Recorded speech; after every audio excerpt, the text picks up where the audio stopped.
సిక్కోలు జిల్లా వాసులకు గజరాజులు గజగజ వణికిస్తున్నాయి. ఏనుగుల ఘీంకారాలు, వరుస దాడులతో గిరిపుత్రులు హడలెత్తిపోతున్నారు.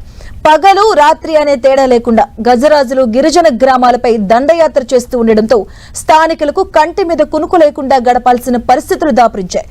ఏ క్షణాన ఏనుగుల గుంపు తమ గ్రామాల మీద దండయాత్ర చేస్తుందో తెలియక స్థానికులు, ప్రజలు హడలెత్తిపోతున్నారు. శ్రీకాకుళం, మన్యం జిల్లాల వాసులను గజరాజులు గుంపు గడగడలాడిస్తుంది. దశాబ్ద కాలంగా పైన ఏనుగుల గుంపు చేస్తున్న అలజడికి గిరిపుత్రులు గజగజ వణుకుతూ ప్రాణాలు అరచేతిలో పెట్టుకుని జీవనం సాగిస్తున్నారు. అర్ధరాత్రి, అపరాత్రి అనే తేడా లేకుండా ఏనుగులు గ్రామాలపై దండయాత్ర చేస్తూ ఉండడంతో గిరిజనులు భయంతో వణికిపోతున్నారు.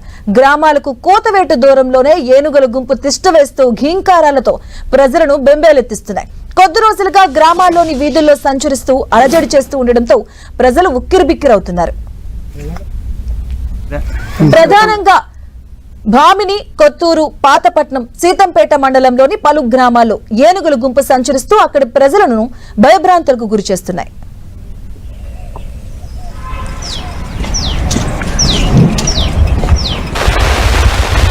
నానా బాధలు పెట్టి మా వ్యవసాయం అంతా నష్టం పెట్టేస్తాయి. 2-3 లక్షల రూపాయలు మొదలుపెట్టి అన్నాను కొనానికి సంవత్సరం పొడుగు ఈ నీరు కట్టుకొని నిప్పులు చేస్తున్నాం. నీరు కట్టుకొని అన్ని బాధలు పడుతున్నాం తండ్రి. ఎవరు రైతు ఇది ఫారెస్ట్ రైతుల మనుషులు వస్తుంటారు, అక్కడ ఉంటుంటారు, వాళ్ళు పొద్దుపోగట్లు వాళ్ళ ఇంటికి వెళ్ళిపోతుంటారు తండ్రి.